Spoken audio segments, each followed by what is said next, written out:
Yo, Shalom. Voice starting to hurt. This is the third time I've done this because my voice hasn't been recording or it's cut out. So hopefully this time I'll do it right. This is First Corinthians chapter 5 verse 6. And make sure you guys write this down, take notes, and continue to go over it because this is very important. So this lesson is over examining yourself and faith. Right. So this is First Corinthians chapter 5 verse 6. Your glorying is not good. Know ye not that a little leaven leaveneth the whole lump? So if anybody doesn't know what leaven is, it's a substance, typically yeast, that is used in dough to make it rise. Right? Yeast, pretty much. Turns this into this. So a little bit of leaven, right, a little bit of yeast, turns this into this, the whole thing, right? And the Bible is comparing leaven to sin, right? So a little bit of sin can turn you from this into this, right? This being bad. So let's go back. Purge out, therefore, the old leaven, that ye may be as a new lump, as ye are unleavened. For even Christ, our Passover, is sacrificed for us. So Christ is the Passover lamb. Before, in the Old Testament, and I shouldn't even say Old Testament, I should say back in the wilderness, in the days of the old Passover, we used to have to sacrifice a lamb every Passover.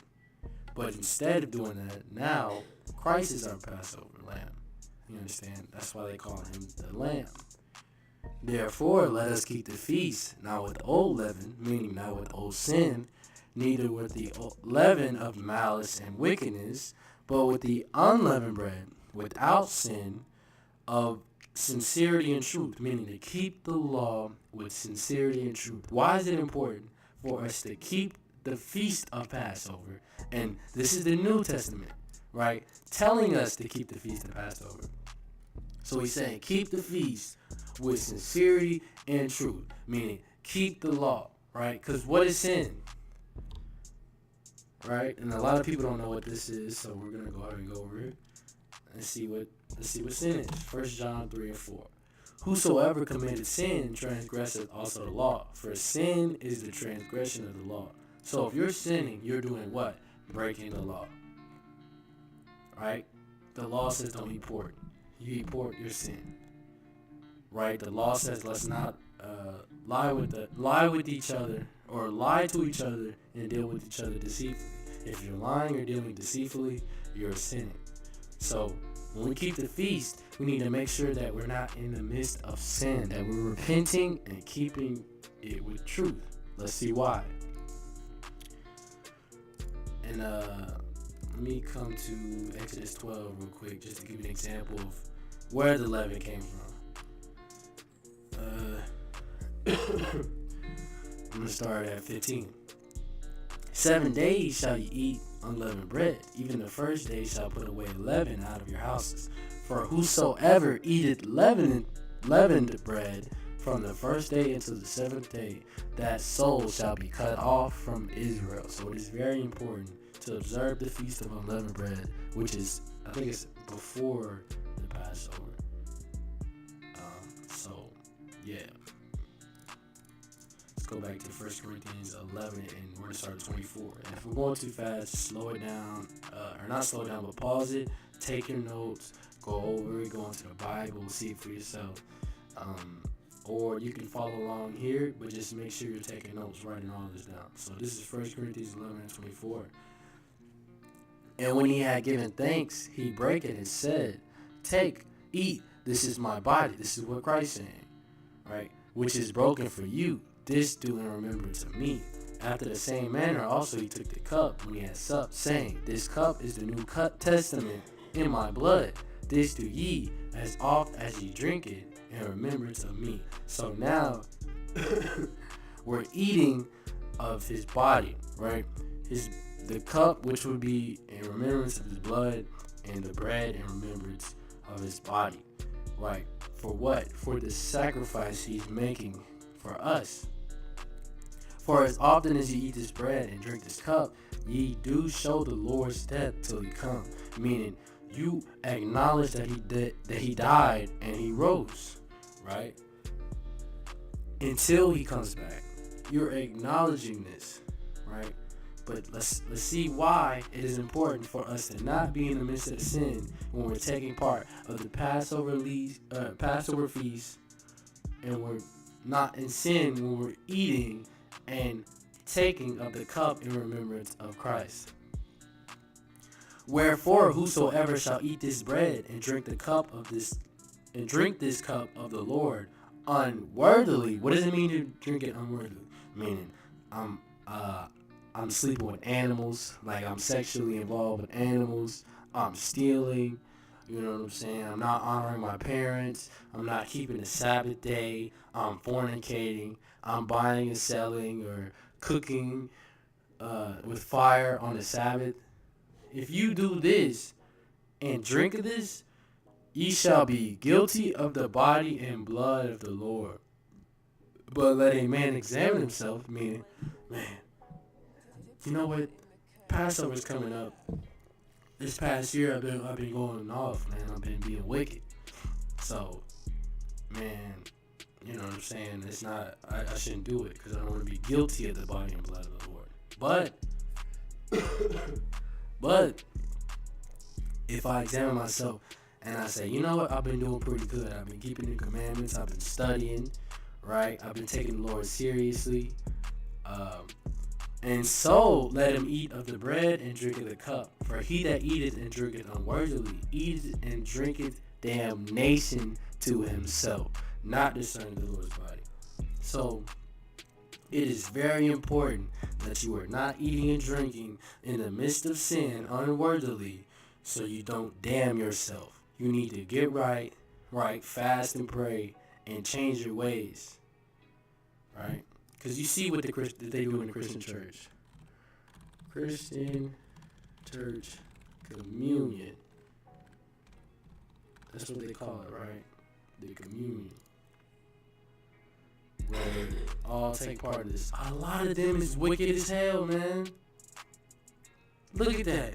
They all taking a part. They didn't read this verse. The pastor didn't. This is in the New Covenant, right? The New Testament, rather. And we have understanding on it, but regardless, this is in the New Testament. It can't be like, nah, the law's done away with.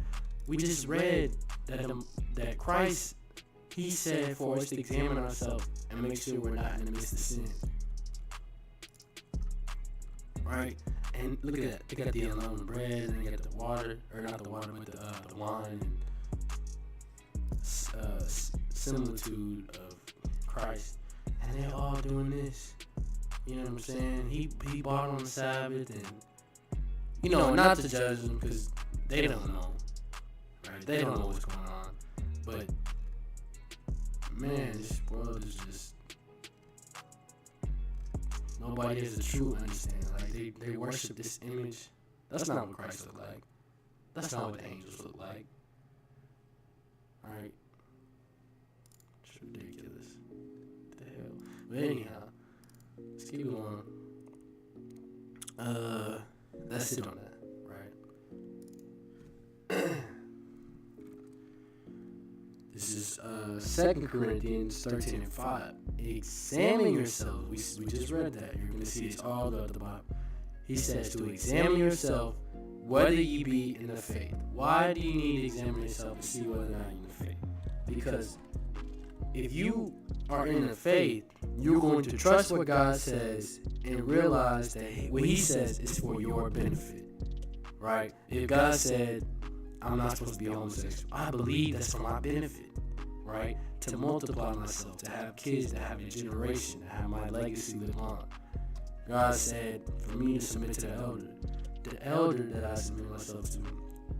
I have faith in God that he's going to lead me. His wisdom of being here longer than me is going to help me not make the same mistakes that he did and actually benefit me in my life. When God told the wife, submit to your husband, the Most High knows what he's talking about. He told me to submit to the husband because I'm the lesser vessel, right? he's supposed to lead me. He's supposed to be the leader, right? So let's go to Ecclesiasticus. And this is in the Apocrypha, which includes books of the Bible that they took out. Right, and I'll go into that later. He that believeth in the Lord take heed to the commandments, and he that trusteth him shall never fare the worse. Shall never fare, never the. In him shall fare, never the worse. Okay, come on. So yeah. If you believe in the Lord, if you have faith in the Lord, you're going to take heed to the commandment because you trust that his commandment is true. Period. Right? So examine yourself whether you be in the faith. Prove your own selves. Know ye not your own selves, how that Christ is in you, except ye be reprobates. But I trust that you shall know that we are not reprobates. Right? Reprobate is just somebody that's evil. Wicked person. They got no understanding. They're stupid. Right? Very, very dumb. Right? And let's see why it is important to have faith. I'm gonna set this up pretty good. Exodus 16. Man. To give y'all a little view of it. So this is Exodus 16:2. And the whole congregation of the children of Israel murmured against Moses and Aaron in the wilderness. And the children of Israel said unto them, would to God we have died in the hand of the Lord in the land of Egypt, when we sat by the flesh pots, and when we did eat bread to the full. So they're saying, I would rather that we have died in Egypt than for you to save us and bring us out, right?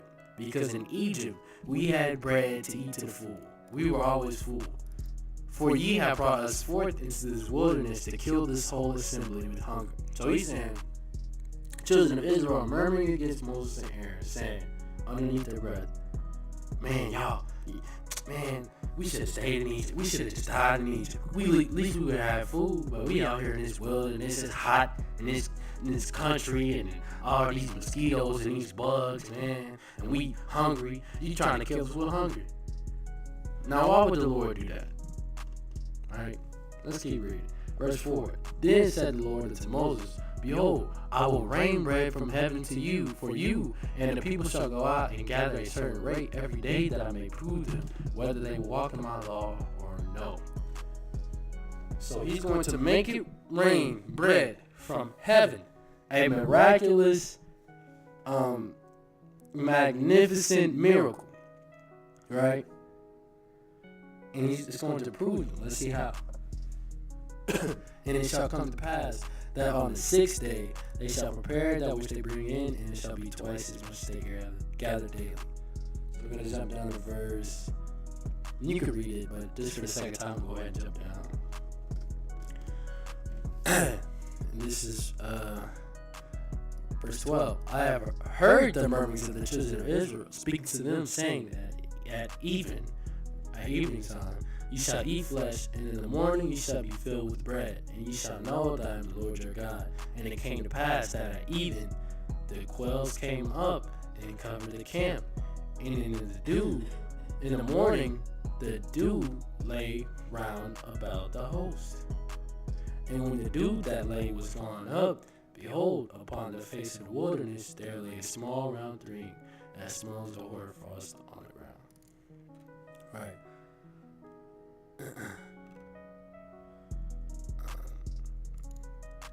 This is what it's talking about. When the layer of dew had lifted, there on the wilderness ground was to find flaking something fine as frost on the ground. Right? That's the man.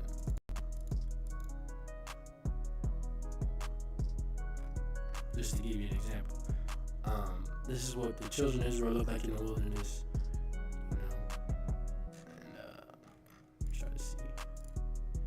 See, they're catching the bird, they're trying to eat the quail, right? The Most High brought them quail, and the quail, they're dropping off.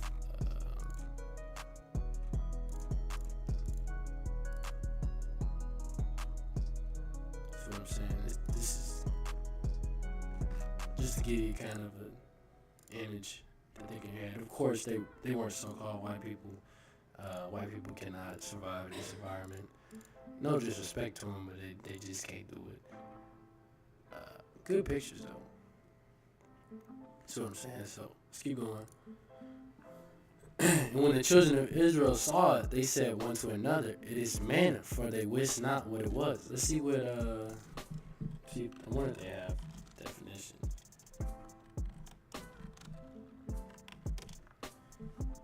The substance miraculously supplied as food to the Israelites in the wilderness, an unexpected or gratuitous benefit.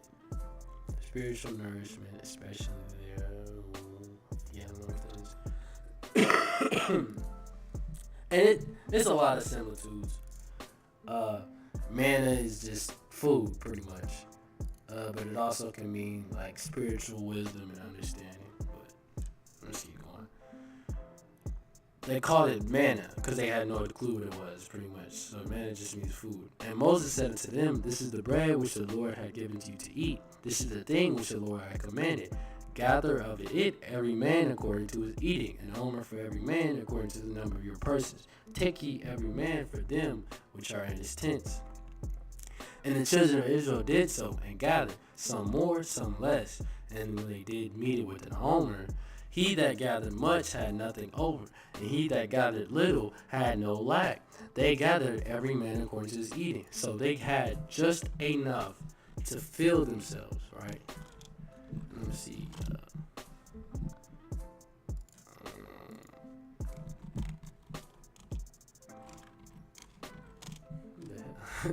Who the hell is that? So omer is just, I guess, a measuring cup.